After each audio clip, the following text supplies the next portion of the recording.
Assalamualaikum warahmatullahi wabarakatuh. Perkenalkan saya Aurelia Putri Yasmin dengan NIM 210411100155 seperti yang tertera.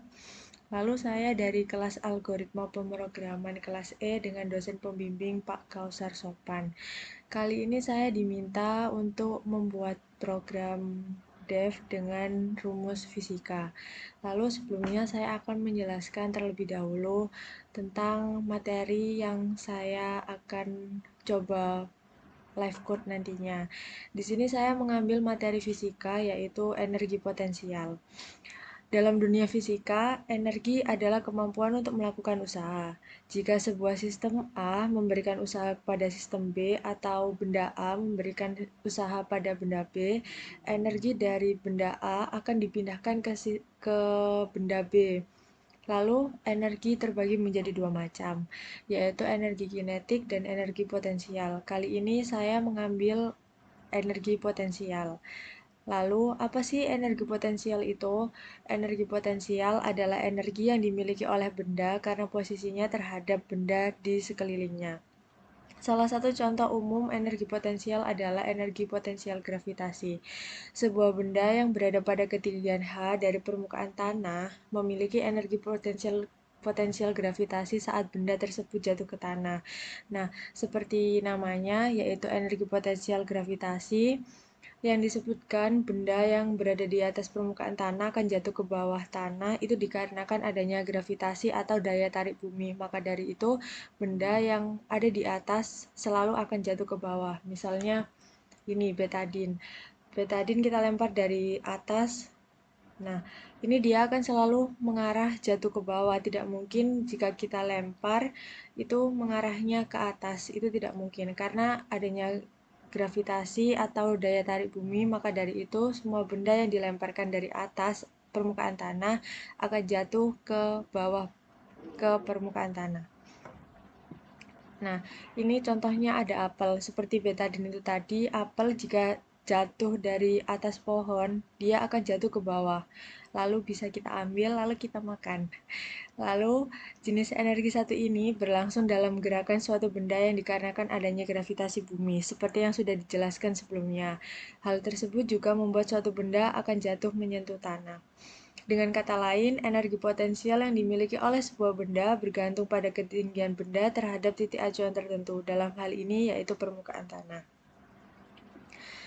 Next, ini tertera rumus energi potensial yang sudah kita pelajari sebelumnya dari SMP, SMA, bahkan sampai sekarang ini juga masih bisa kita pakai, yaitu energi potensial sama dengan M kali G kali H dengan EP yang tertera itu energi potensial dengan satuan yaitu Joule, M dengan massa benda dengan satuan kilogram, G atau percepatan gravitasi dengan sebesar 10 meter per second kuadrat, lalu H itu tinggi benda dengan satuan meter. Nah, langsung saja ini ada contoh soal. Contoh soalnya, ada buah kelapa yang masih menggantung di pohon bermassa 2 kg. Apabila pohon kelapa tersebut mempunyai ketinggian 9 meter, hitunglah energi potensial pada buah kelapa tersebut apabila diketahui gaya gravitasinya 10 meter per second kuadrat. Nah, di sini ada jawaban dengan yang tertera dengan hasil 180 Joule. Maka dari itu, untuk membuktikannya, langsung saja kita buat programnya. Apakah hasilnya ini benar atau salah?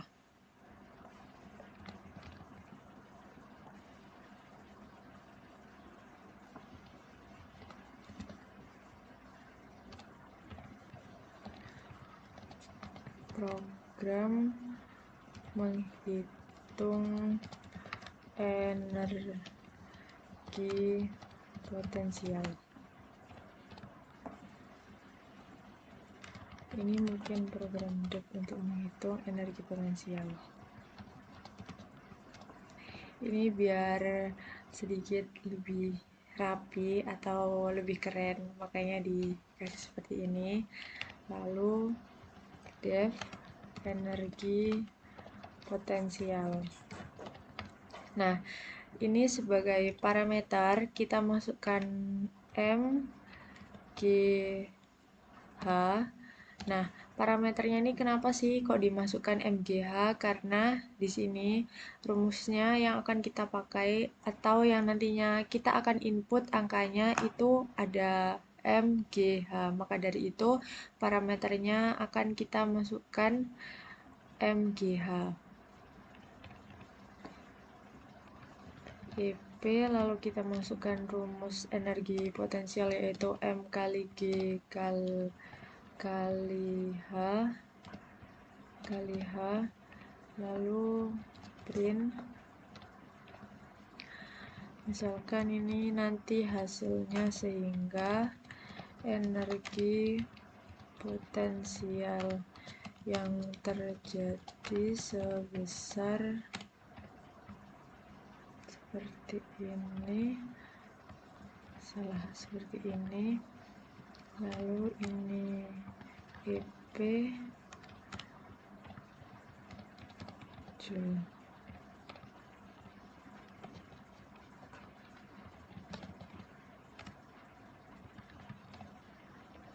Nah, lalu coba kita panggil,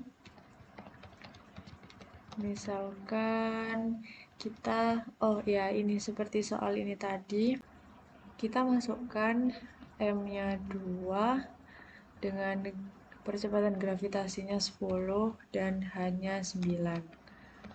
Lalu coba kita run. Nah, hasil yang tertera di sini adalah 180. Lalu kita buktikan dengan kalkulator apakah hasilnya benar atau tidak. Ini tadi 2 kali 10, maaf salah, 2 kali 10 kali 9. Nah, hasilnya yang tertera sama ya, 180. Untuk percobaan kedua, mari kita coba lagi, misalkan energi potensial yang terjadi, misalkan untuk masanya menggunakan 5 kg. Lalu untuk gaya gravitasinya tetap 10, karena itu sudah paten ya. Lalu ketinggiannya menggunakan misalnya 15. Lalu coba kita run. Nah, yang keluar adalah 750. Lalu kita coba buktikan menggunakan kalkulator. Ini ya, 5 kali 10 kali 15. Nah, yang keluar 750 sama dengan yang ada di kalkulator juga diprogram. Lalu untuk percobaan ketiga, kita masukkan lagi angka yang berbeda. Misalkan kita coba dengan angka yang besar ya, misalkan 20. Lalu untuk gaya gravitasinya tetap 10. Lalu misalkan ketinggiannya dari 99 meter. Lalu kita coba run. Nah, yang keluar adalah 19.800 Joule. Lalu kita coba dengan kalkulator. Ini 20 kali 10 kali 99. Nah, yang tertera 19.800 seperti yang ada di program. Mungkin kita coba sekali lagi ya untuk membuktikan ini apa namanya, valid atau tidaknya. Misal kita pakai 33 kg, gaya gravitasinya tetap seperti biasa. Lalu ini misal besar, memakai angka yang lebih besar, misalkan 100, di atas 100, 115. Lalu kita coba run. Oh maaf, ini kenapa kok salah?